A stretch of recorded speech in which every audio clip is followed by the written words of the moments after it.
On va commencer avec celle-ci. Saiba, le forgeron d'épée combattant. Donc c'est une carte qui, comme vous le voyez, ce sera pour l'OCG structure. Autrement dit, ce sera une petite carte comme celle-ci, sous blister, on va dire. Quand tu achèteras ton manga, le 10e volume des OCG structure. Qu'est-ce que c'est que cette petite carte qui a l'air quand même plutôt sympathique, au moins de nom. Déjà Saiba au lieu de Kaiba. Saiba ne ressemble pas à Kaiba, je suis un petit peu déçu d'ailleurs, parce que vu que le nom ressemble, je me suis dit, ah ils vont peut-être faire un petit truc avec, mais non pas du tout. Tout ce qu'on sait, c'est que c'est un terre guerrier synchro de niveau 7, qui a 2000 d'attaque et 1500 de défense. Pour l'invoquer, rien de plus simple, un synthoniseur plus un monstre non synthoniseur au minimum. Et on peut cibler un monstre guerrier de max niveau 6 dans notre cimetière pour l'invoquer spécialement. Les effets seront bien évidemment annulés. Également, cette carte ne peut pas être utilisée comme matériel synchro le reste de ce tour. Un peu embêtant. Durant la main phase de votre adversaire, on peut en effet rapide, immédiatement après la résolution de cet effet, invoquer par synchronisation un monstre synchro. En utilisant des monstres que nous contrôlons, un monstre guerrier inclus comme matériel. Bien évidemment, on peut utiliser chaque effet qu'une seule fois par tour. Donc le truc à faire, c'est d'invoquer un synthoniseur guerrier pour pouvoir derrière faire d'autres guerriers synchro plus puissants. Du coup, je me demande si avec les 6 samouraïs, ce serait pas une bonne chose. Vu que ce sont des guerriers synchro, je me dis ça peut être une bonne idée. Mais je ne vois pas où on pourrait l'utiliser ailleurs, parce que c'est vrai qu'il n'y a, de mémoire, il n'y a pas de deck synchro guerrier en fait. Je suis en train d'y penser. Ou alors c'est que j'ai oublié. N'hésitez pas à me le dire si jamais je fais des oublis. Donc cette carte là pour l'instant on l'aura pas du tout en France, ni en Europe, ni aux États-Unis, parce que pour l'instant c'est une exclue japonaise. Donc on verra bien quand est-ce qu'elle sortira, certainement. Honnêtement je pense dans la Teen Box. La carte suivante.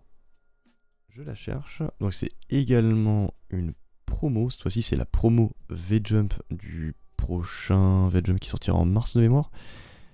C'est le cristal Glassam, qui est un monstre Lumière Aqua de niveau 6. Lumière Aqua Tistina, bonjour.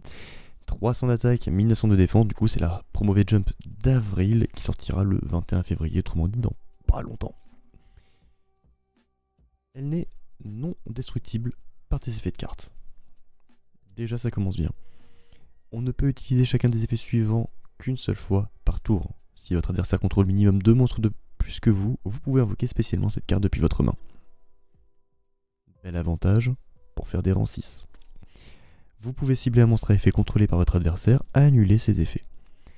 J'ai envie de dire, le deck que je maîtrise le mieux à l'heure actuelle et que je joue le plus, c'est le deck Gobelin Motard. Ce que j'aime avec Gobelin Motard, c'est que tu peux faire des Xyz 3, mais également des Xyz 6. Ça, c'est une invoque spé gratos. Du coup, je me dis, à ajouter dans le deck, ce serait pas une bonne idée. Pour en plus annuler les effets d'un monstre à effet. C'est un Aqualumière, comme je disais Tistina bonjour tout à l'heure. Bah, à mon avis, oui, c'est un support indirect à Tistina, et je pense que Tistina aura du support un petit peu plus tard. Peut-être dans le booster principal qui sortira. Après Island's Insight, donc c'est Duelist Advance, si je dis pas de conneries. Sortira au mois de juin. On verra bien. Est-ce que j'ai le nez fin ou pas? C'est le requin Vase. Requin Vase, du coup, qui sort de EX5. Donc là, c'est EX4 parce que je n'ai pas eu la devanture de EX5. Alors, qu'est-ce que c'est que EX? C'est le Valuable Book X5. Voilà.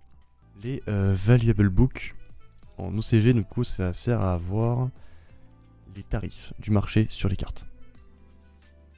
En gros, c'est ça. Bon, c'est carte market en bouquin. clairement. Et du coup, en fait, à l'intérieur, il y a des cartes promo, dont le requin Vice qui... Je sais pas pourquoi, il a des vibes de Stardust. Je sais que c'est requin draconien Vice, le 32, C32. Mais je sais pas, il a une petite gueule de Stardust un peu là, ce robot je trouve. Ce requin. En tout cas, c'est un monstre haut poisson de niveau 4 qui a 1800 d'attaque et 1100 de défense. Cette carte est invoquée normalement spécialement. On peut sacrifier un poisson pour invoquer spécialement un monstre requin. Poisson. Depuis notre deck. Est-ce qu'il y aurait un monstre requin qui serait pas poisson? C'est marrant ça. Également, on ne peut pas invoquer spécialement de monstres haut exclus le reste de ce tour. Vous ne pouvez utiliser cet effet qu'une seule fois par tour. Évidemment. Un monstre Xyz requin draconien qui a cette carte comme matériel gagne cet effet. Donc c'est quand même assez précis. Une fois par tour, lorsqu'une carte magie piège ou un effet de magie piège est activé, vous pouvez détacher 2 matériels, annuler l'effet, détruisez la carte. Est-ce que c'est vraiment worth it d'avoir ça comme matériel? D'avoir ça comme effet? C'est toujours un petit plus, mais je pense quand même que cette petite carte te permet d'accélérer un petit peu ton jeu en matière de requin. Requin qui est comme un deck potable, on va pas se mentir, hein, c'est un bon deck fun, peut-être même rogue. Je pense qu'il permet d'accélérer le deck, d'avoir une meilleure synergie également. Mais pour moi, il y a une petite vibe Stardust là-dedans. Je dis ça comme ça. Le Valuable Book a une deuxième carte promotionnelle, c'est l'âme de Gaïa, le chevalier implacable. Et vous allez voir que cette carte, elle est un petit peu particulière parce qu'elle appartient à un archétype qu'on a eu à peu près à cette même période de l'année, mais l'année dernière. C'est un monstre terre guerrier de niveau 6 qui a 2300 d'attaque et 1100 de défense, et elle est toujours traitée comme une carte millénaire. Il manque un mot. Si une carte monstre de minimum niveau 5 est sur le terrain, vous pouvez invoquer normalement cette carte sans sacrifice. Si votre adversaire invoque normalement ou spécialement un ou plusieurs monstres en position d'attaque, augmentez leur niveau de 7 tant que ce monstre est sur le terrain. Oh, la mécanique anti-synchro, anti-Xyz. Enfin, anti-synchro, anti-Xyz, tu peux l'invoquer en position de défense si tu veux. Mais si tu fais pas gaffe, c'est tricky ça. Moi j'ai toujours l'habitude d'invoquer en position d'attaque, même spécialement. Je me ferai avoir, c'est sûr et certain. Lorsque votre adversaire active un effet de monstre en effet rapide, vous pouvez envoyer une autre carte monstre de minimum niveau 5 face recto que vous contrôlez au cimetière. On annule l'activation. Et si on le fait, on pète la carte, évidemment. Alors honnêtement, juste pour l'effet d'augmentation, je trouve ça très bien. Après, c'est une carte un peu mid, je trouve. Parce que bon, la condition d'invocation normale, ça reste un monstre de niveau 6, donc tu fais un sacrifice, c'est réglé. Mais sans sacrifice, faut avoir un autre monstre de niveau 5. Avec millénaire, c'est facile, tu me diras. Mais un peu chiant, je trouve. Mais ça reste facile. Et lorsque l'adversaire active un effet de monstre, faut envoyer une autre carte. Peut-être plus intéressante que Gaïa. Enfin, que l'âme de Gaïa. Tout ça pour annuler et péter. Je vous laisse juger dans les commentaires. Là, j'avoue que j'ai pas trop d'idées. Allez, on va commencer du coup avec un archétype qui a changé de nom de manière très subtile. Très subtile. J'ai bien nommé, du coup, à l'époque, c'est Dragon Tail. En français, ça a d'abord été traduit en Conte de Dragon. Qu'est-ce que je vous avais dit quand on a eu les archétypes de Justice Hunter? Attention, les noms risquent de changer. C'est déjà le cas, parce que Conte de Dragon, c'était le premier nom VF à être sorti. Maintenant, on serait plus sur que de dragon. Moi, je préfère Conte de Dragon, clairement, que de dragon. Alors oui, ils ont une queue de dragon. Je vous avais dit quoi aussi sur cet archétype? À mon avis, il n'y aura pas que des dragons dedans. Bon, vous l'avez vu, Lucias, c'est un magicien. Alors je vous avoue, j'ai vu plein de noms un peu chelous, donc Conte de Dragon, que je considère encore comme accurate, parce que c'est plus joli que de dragon, même si en anglais ça s'écrit tail, non pas T-A-L-E comme conte, mais tail, T-A-I-L comme queue. J'ai vu aussi des queues draconiques. Enfin, c'est pas non plus... on sait pas trop. Moi je resterai à l'heure actuelle sur que de dragon parce que ça a l'air d'être la version plus ou moins officielle. En tout cas, la plupart des gens se mettent d'accord là-dessus. On verra plus tard. On verra plus tard. Donc comme je disais, Lucias, compte ou queue de dragon, vous prenez ce que vous voulez. Moi je risque de dire compte de dragon très longtemps parce que c'est écrit compte. Prenez le nom actuel et faites fi de ce que je dis. C'est un terre magicien de niveau 4 qui a 1800 d'attaque, 700 de défense. Lorsque cette carte est invoquée normalement ou spécialement, on peut ajouter un monstre compte de dragon, Lucias exclu, depuis le deck à la main. Ça c'est bien. Juste ça c'est bien, tu peux récupérer n'importe quel monstre queue de dragon. Très bien. Ça c'est cool. Si cette carte est envoyée au cimetière comme matériel pour une invocation fusion, on peut poser une magie piège Dragon Tail depuis notre deck. Cette carte est folle. Bien évidemment, on peut utiliser chaque effet qu'une seule fois par tour. Cette carte est folle. Tuto de monstre, pose de magie piège, que demande le peuple? Je vais pas trop m'arrêter sur chaque carte parce que premièrement il y en a beaucoup. Deuxièmement, disons qu'on a... je vais donner mon avis global sur le deck. Comme ça au moins, vu que je ne sais pas trop ce que fait le deck, puisqu'il vient de sortir en même temps, personne ne peut savoir. Donc nous verrons. Le prochain, ou plutôt la prochaine, c'est Fimena Dragon Tail. Un monstre haut magicien de niveau 5 pour le coup, qui a 1300 d'attaque, 2500 de défense. Donc plutôt un aspect défensif avec cette carte. Durant la main phase, en effet rapide, nous pouvons défausser cette carte et invoquer par fusion un monstre fusion dragon ou magicien depuis notre extra deck, en utilisant des monstres depuis la main ou le terrain. Dragoon qui revient. Si cette carte est envoyée au cimetière comme matériel pour une invocation fusion, vous pouvez poser une magie piège Dragon Tail depuis le deck. Est-ce que ce serait pas le gimmick du deck ça? Les magiciens posent des magies pièges? Ce serait cool. Oh, ce serait cool. Donc... Ah, en plus, dans la main phase, tu défausses pour invoquer par fusion, mais c'est génial. C'est génial, c'est un monstre de haut niveau, mais tu as l'utilité dans la main, et ça c'est cool. Je trouve que c'est plutôt une bonne carte celle-là. Ensuite, nous avons notre premier dragon, j'ai nommé Parn. Parn Dragon Tail du coup, qui est un vent dragon de niveau 7, et moi les dragons de niveau 7, ça m'intéresse. 2700 d'attaque, 1700 de défense. Si cette carte est envoyée au cimetière comme matériel pour une invocation, fusion. Vous pouvez poser une magie piège contre de Dragon Tail depuis le deck. Puis, vous pouvez détruire un monstre sur le terrain. Pourquoi pas le vôtre? Si un ou plusieurs monstres fusion face recto que vous contrôlez sont détruits par un effet de carte de l'adversaire, tant que cette carte est dans votre cimetière, vous pouvez placer cette carte en dessous du deck. Et si vous le faites, invoquez spécialement un monstre non fusion, Dragon Tail, depuis votre cimetière. Assez intéressant comme petite carte, qui permet du recyclage, qui permet du reborn, qui permet la pause. Bref, en somme, une bonne carte selon moi. Ulgra, compte de dragon, queue de dragon, choisissez. Cette fois-ci, c'est un monstre dragon feu de niveau 6 qui a 2400 d'attaque, 1000 de défense. Et si elle est envoyée au cimetière comme matériel pour une invocation fusion, on peut poser une magie piège depuis le deck.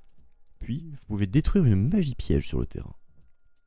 Si cette carte est dans le cimetière, vous pouvez cibler un monstre compte de dragon magicien, placer cette carte au-dessous du deck, ajouter le monstre ciblé à la main. C'est différent de l'autre, mais je trouve que les deux sont utiles. Nous avons une petite magie qui est Ketu.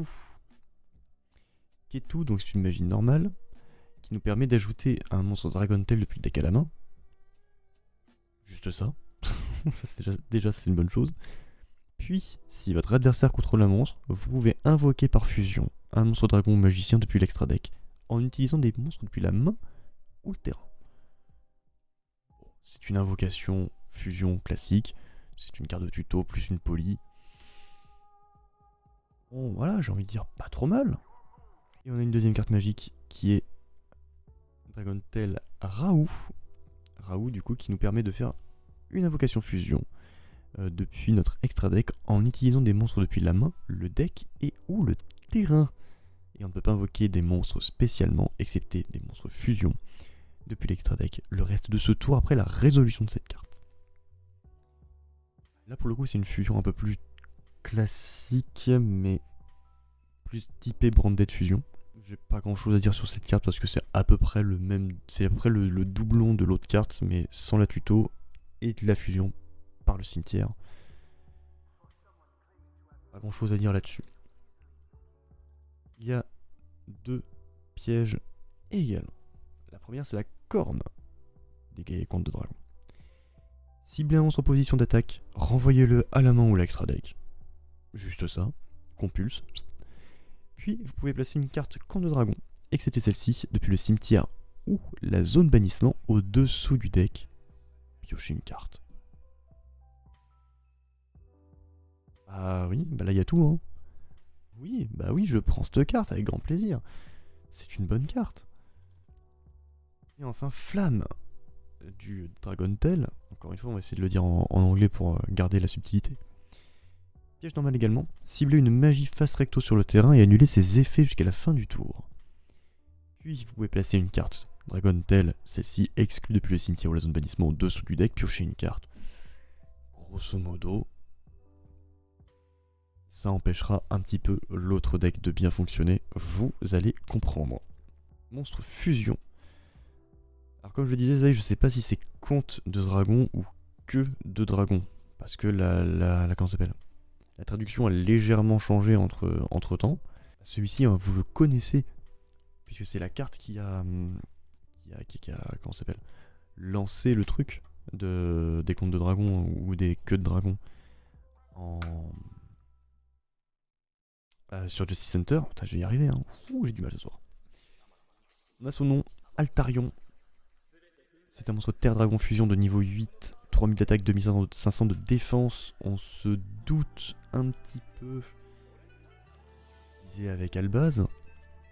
Et pour l'invoquer, c'est un petit peu particulier. Il faut un monstre contre de dragon, Dragon Tail, et au moins un monstre dans la main. Tu peux littéralement fusionner un monstre contre de dragon avec H. Un peu stupide, je l'avoue. Mais toutes les personnes qui ont acheté toutes les Musharmi en x3 et qui se sont fait douiller parce que Musharmi c'est de la merde, bah là vous pouvez débriquer votre main. C'est quand même plutôt intéressant. Si cette carte est invoquée par fusion, on peut cibler un nombre de monstres sur le terrain et ou dans les cimetières inférieur ou égal au nombre de monstres utilisés comme matériel depuis la main. On les renvoie à la main. Voilà, t'as tous tes Musharmi en main qui te servent plus à rien. Tu les envoies au cimetière, tu dégages tout le terrain adverse. Si au moins 2 monstres sont envoyés au cimetière en même temps que cette carte est dans votre cimetière, ok d'accord. Si au moins 2 monstres sont envoyés en même temps dans votre cimetière tant que cette carte est au cimetière, on peut invoquer spécialement cette carte, mais bannissez-la lorsqu'elle quitte le terrain. Petit pro tips, faites une X6 avec. On peut utiliser chaque effet qu'une seule fois par tour, évidemment. Un boss monster qui est pas si dingue, parce que c'est plus un boss monster du cimetière du coup, parce qu'il a un effet à l'invoque, il a un effet dans le cimetière qui est un peu short à utiliser j'avoue, mais c'est tout. C'est un peu étrange. Je sais qu'il y a un autre monstre fusion qui est magicien pour le coup, j'espère qu'il est un poil meilleur. C'est Gramel pour le coup. Gramel au magicien. Fusion de niveau 7 qui a 2008 d'attaque, 2300 de défense. Tout pareil, il faut un monstre Dragon Tail et un monstre dans la main au minimum. Non pas au minimum, c'est un monstre dans la main. Donc oui, ok, pourquoi pas. C'est le coup d'avoir la monstre dans la main, je pense c'est vraiment parce que Konami s'est dit merde, les Musharmi c'est à chier. Faut faire quelque chose. Là on a tous nos joueurs qui briquent, faut faire quelque chose. Bah il y a ce qu'il faut. Lorsque vous activez une carte ou un effet contre de dragon, en effet rapide, on peut cibler une carte contrôlée par l'adversaire et la détruire. Ça c'est pas mal. Ça permet aussi de faire une chain block. Je crois. si je dis pas de conneries, ça peut peut-être permettre une chain block. Si au moins 2 monstres sont envoyés au cimetière en même temps que cette carte qui est dans votre cimetière, on peut l'invoquer spécialement et la bannir, évidemment. Je pense que celui-ci est un peu mieux en matière de boss monster. Pour la simple et bonne raison que tu peux activer son effet par tour, en fait. Tous les tours, tu peux l'activer. Donc, c'est un peu mieux que juste un effet à l'invoque, quoi. Grosso modo, qu'est-ce que j'ai à dire sur ce deck? Il me tente un peu, quand même.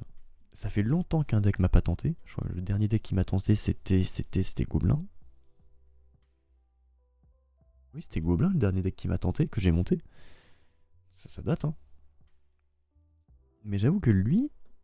Ah, je me demande si... Ouais, il y a peut-être moyen que je fasse quelques events dans diverses boutiques pour pouvoir justement avoir des petits boosters et commencer à me monter les cartes, faire des échanges avec les collègues et tout. Ah, ça me tente. Parce que je suis sûr. Mais je suis sûr à 100% qu'avec Dragon Noir du Rouge, ça marche. Je mixe Dragon Noir du Rouge avec tous les decks, j'en ai rien à faire. Je suis sûr que ça fonctionnerait. En tout cas, dites-moi ce que vous pensez de ce petit archétype Dragon Tail. On va l'appeler comme ça parce qu'on n'a pas la version française officielle. Dans les commentaires, c'est fait pour ça. Ou même sur le chat puisque vous y êtes. Succulent. Alors, Yumi. On va l'appeler Yumi. Parce que j'ai entendu des trucs. Pareil. Succulent. Yumi. Yami, je sais plus comment est-ce qu'il avait écrit l'autre. Bon, ça m'étonnerait que ce soit écrit comme ça, hein, clairement. Délicieux. Parce que ce sont des chats, donc faut faire un jeu de mots avec chat. Delicia, délicieux. Je sais pas. Appelons-le Yumi. Ça ira très bien. Tassi Yumi, du coup, qui est un monstre lumière bête de niveau 1, qui a 0 d'attaque et 1600 de défense. Et vous allez voir que ils ont tous le même effet. En tout cas, le premier effet, c'est le même. Si vous contrôlez un monstre lien 1 ou un monstre synchro de niveau 2, on peut invoquer spécialement cette carte depuis la main. On peut l'invoquer bien évidemment qu'une seule fois par tour de cette façon. Ce deck là, c'est du spamming de ouf. Pour moi, c'est du Melfi synchro. Vous allez comprendre pourquoi je dis ça? Parce que vraiment, la mécanique, pour moi, c'est un petit peu copier-coller Melfi. Donc je trouve vraiment pas original comme deck. Mais il y a un truc qui est très original. Et on y reviendra un peu plus tard. Pour en revenir à Tassi, si cette carte est invoquée normalement ou spécialement, on peut ajouter une carte Yumi, celle-ci exclue évidemment, depuis votre deck à votre main. Ou, si elle était invoquée spécialement par l'effet d'un monstre synchro, on peut piocher une carte à la place. Vous verrez que le deck est bien. Je vais pas trop m'avancer sur les cartes. Parce que honnêtement, je trouve que le deck en lui-même, il est pas fou. Clairement, il manque de la force de frappe, il manque de la défense, enfin, il manque plein de trucs. Mais les magies pièges sont là pour sauver le game. Le deuxième petit monstre, c'est Cookie. Cookie, pareil, lumière bête de niveau 1 qui a 1000 d'attaque, 0 de def. Je ne vais pas relire le premier effet parce que c'est exactement le même. Mais si cette carte est invoquée spécialement ou normalement, vous pouvez cibler un monstre face recto contrôlé par l'adversaire, il perd 1000. Ou si cette carte a été invoquée spécialement par l'effet d'un monstre synchro, on peut détruire le monstre à la place. Tout simplement, chaque effet est utilisable qu'une fois par tour, on le sait. Et enfin, le troisième, c'est Sucette. À 600 d'attaque et 1200 de défense. Vous pouvez contrôler un monstre... on connaît le premier effet, j'allais dire. Si cette carte est invoquée normalement ou spécialement, vous pouvez cibler une carte dans le cimetière de l'adversaire et la mélanger dans le deck. Ou si elle a été invoquée spécialement par l'effet d'un monstre synchro, on peut bannir la carte à la place. Les effets en somme sont pas dingues. Oui, tu peux piocher un, oui, tu peux emmerder l'adversaire, oui, tu peux bannir des cartes. Oh. C'est pas non plus des effets qui vont trop nous emmerder. Mais passons aux monstres synchro, qui sont exactement les mêmes. Ils ont exactement les mêmes noms. Tassi, Yumiwei. Donc là, vos voix succulentes. Ou Yumiwei, comme j'ai vu. Bon, pourquoi traduire Yumi en Yumi si tu traduis pas Wei? Enfin, c'est bizarre. Passy Yumiway, du coup, c'est un monstre lumière bête synchro synthoniseur. Et ça a toute son importance parce que déjà, rien qu'avec ça, je me suis dit, ok, le deck cache bien son jeu. Mais voyons voir. 0 d'attaque, 2200 de défense. Il faut un synthoniseur et un monstre non synthoniseur. Et là, vous allez voir que ça va être un peu marrant. Pour l'invocation de ce synchro de cette carte, vous pouvez traiter un monstre de lien 1 que vous contrôlez comme un synthoniseur de niveau 1. C'est du jamais vu. Et ça rend juste le deck intéressant uniquement par rapport à cet effet qui est le même à tous les monstres synchro. Ils sont tous synchro-synthoniseurs, ils sont tous de niveau 2, c'est tous des bêtes lumière. Et pour l'invoquer, tu peux utiliser ton monstre lien 1. Je dis, en vrai c'est drôle. En vrai c'est drôle, c'est bien pensé, c'est une petite évolution en plus dans le jeu. J'espère que... Alors d'un côté j'espère que ça sera propre au deck. Ça lui donnera un petit peu une identité au niveau des liens. Un petit peu comme Salamangreande et la réincarnation. D'un autre côté j'ai envie qu'ils mettent ça quoi. Qu'ils mettent ça dans d'autres decks. Dans de futurs decks. Bon, en tout cas voyons voir ce que dit la suite. Si cette carte est invoquée par synchronisation, vous pouvez ajouter 2 monstres Yumi depuis le deck à la main. Gratos. Faut quand même défausser une carte. Lorsque votre adversaire active une carte ou un effet, vous pouvez en effet rapide renvoyer cette carte à l'extra deck pour invoquer spécialement 2 monstres Yumi depuis le cimetière. Voilà pourquoi je dis que ça ressemble énormément à Melfi, puisque Melfi, lorsque il se passe quelque chose, tu le renvoies à la main, tu invoques spé depuis la main, le deck, le cimetière, tu vas en piocher, enfin. Et vous allez voir que c'est la mécanique du jeu, c'est ça en fait, c'est renvoyer le monstre synchro à l'extra deck pour ensuite faire des petites choses avec les monstres dans le cimetière ou dans la main. C'est pour ça que je trouve que le deck n'est pas non plus incroyable, mais apparemment il aurait un gros potentiel méta. Est-ce que Cookie Yumiway va vraiment nous répondre à ça? 1600 d'attaque, 0 de défense. Si cette carte est invoquée par synchro, vous pouvez cibler maximum 2 monstres face recto sur le terrain. Changez-les en position de défense face verso. C'est rigolo. J'aime bien. Lorsque votre adversaire active une carte ou un effet rapide, on peut renvoyer cette carte à l'extra, invoquer spécialement 2 monstres Yumi depuis le cimetière. Comment ça fait beaucoup là? C'est bien évidemment Sucette, hein. Vous vous en doutez, Sucette Yumiway, qui lui possède 1200 d'attaque, 1200 de défense. Non, je suis vraiment pas convaincu, mais tu vas voir que c'est les monstres qui me convainquent pas. Les magies pièges par contre, ça rend le deck incroyable.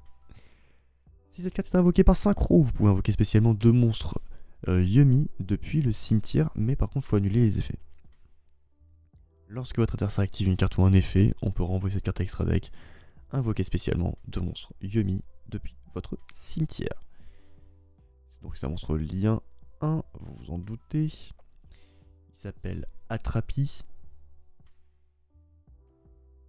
Il a 600 d'attaque et sa flèche de lien pointe vers le bas. Il faut un monstre lumière bête de max niveau 4. Et là ils ont été intelligents de mettre max niveau 4 et pas de niveau 1.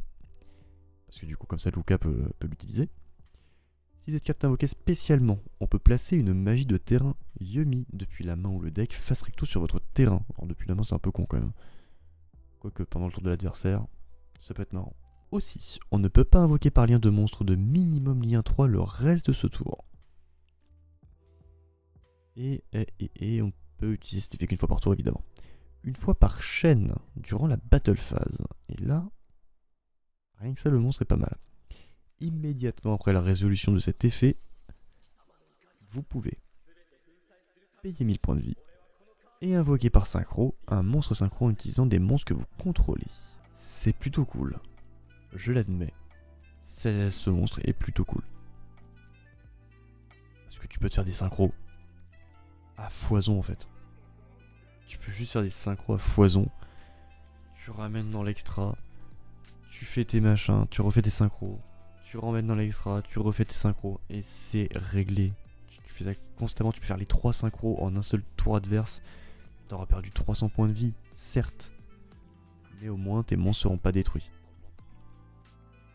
Ça déjà c'est cool. Passons au magie piège là, parce que ça fait un petit moment que je vous tease avec ça. Et bien, quand je vous dis que ce deck se mariera à la perfection avec le deck de Luca, il faut savoir qu'il y a une petite magie de terrain qui s'appelle Succulent Amusement Mignon. Pitié que ça change, s'il vous plaît. Les monstres Yomi que vous contrôlez gagnent 500 points d'attaque pour chaque monstre lumière bête sur le terrain. Voilà, juste ça.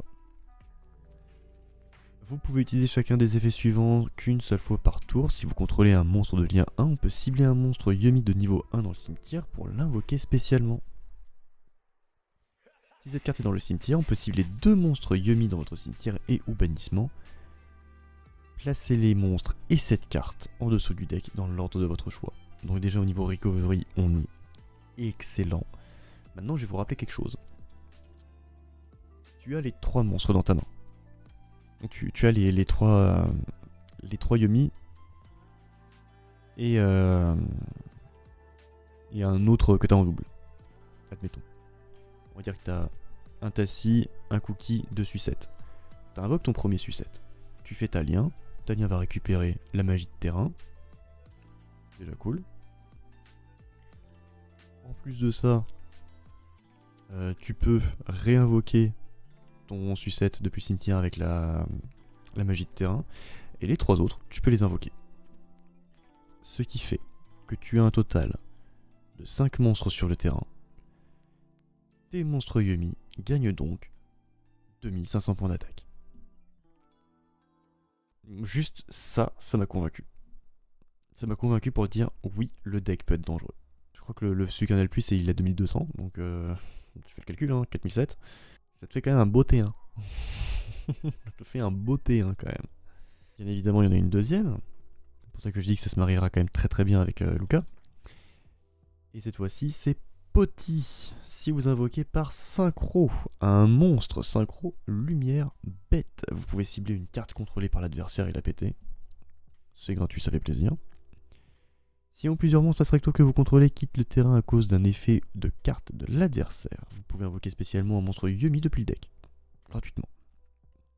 Si cette carte est dans le cimetière, on peut cibler 2 monstres Yomi dans le cimetière et ou zone bannie. Placez-les ainsi que cette carte au-dessous du deck dans l'ordre de votre choix. Encore une fois, la recovery, on est bon. Et voilà, honnêtement, oui, le deck est bon, quoi. Le deck va être très très bon au final. Attendez de lire la piège, parce que oui, il y a une piège. Succulente rédemption, qui est un piège continu pour le coup. Les monstres contrôlés par votre adversaire perdent 200 points d'attaque pour chaque monstre lumière bête que vous contrôlez et dans votre cimetière. Je vous rappelle le T1, on a 5 monstres. Ça fait 1000 points d'attaque en moins. Juste pour le T1. Oh là là, juste ça me rend fou.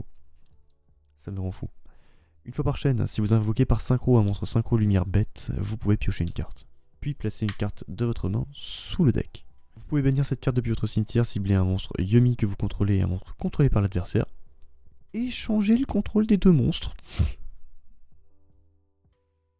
Pourquoi pas? J'ai envie de dire. Pourquoi pas? Ce piège est fou. Ce piège est fou. Les magies pièges rendent le deck bon. On n'aurait pas eu les ligues de magie piège, je vous aurais dit mais c'est quoi ce deck de merde, clairement. Malgré tout, ce deck possède du coup une capacité un peu spéciale qui est d'utiliser un monstre lien comme synthoniseur. Et c'est pas le monstre Yomi qu'on a vu tout à l'heure. Almirage, Anima peuvent être considérés comme des monstres synthoniseurs de niveau 1. Donc dites-moi ce que vous pensez de ce deck là en commentaire, ça m'intéresse. Personnellement, graphiquement parlant, je le trouve vraiment immonde. J'apprécie le travail quand même parce que ça change de ce qu'on connaît en matière de cartes. Ça change grandement. Tu prends les cartes promo ou encore les cartes Dragon Tail. C'est un peu plus du Yu-Gi-Oh classique. Là, on est vraiment sur un autre univers graphique, ce qui fait plaisir à voir, même si je trouve ça dégueulasse, et qui me rappelle fortement les Melfi. Petite chose là que d'ailleurs je viens de m'en souvenir sur les Dragon Tail. J'ai vu ça plusieurs fois dans divers commentaires à droite à gauche. Ils ont un lien, et c'est pour ça d'ailleurs, je vais vous remontrer l'image, qu'il y a les monstres, enfin les signes du zodiaque au-dessus de ce monstre. C'est parce que ils sont tous affrétés à un signe du zodiaque. Et là, ce qui me fait un petit peu kiffer et un petit peu plaisir, c'est que Konami a fait des recherches. Et au milieu, je sais pas si vous voyez, il y a un autre symbole. Donc c'est le 13e symbole qui est Ophiuchus Serpentaire, ça c'est son nom. Ça c'est donc le 13e signe du zodiaque qui est les 2 dernières semaines de décembre, si je dis pas de conneries. Je crois que c'est du 15 au 29, hein, c'est un truc comme ça. C'est très très court. Je le sais plus ou moins parce que je suis du signe Serpentaire. Normalement je suis Sagittaire, mais là, techniquement je suis Serpentaire, mais on s'en fout. Et du coup je me demande s'il n'y aura pas 13 monstres au total. Donc je vous laisse un petit peu chercher sur les artworks qui pourrait être quoi. Je vous laisse faire vos petites théories. Et on en discutera la prochaine fois.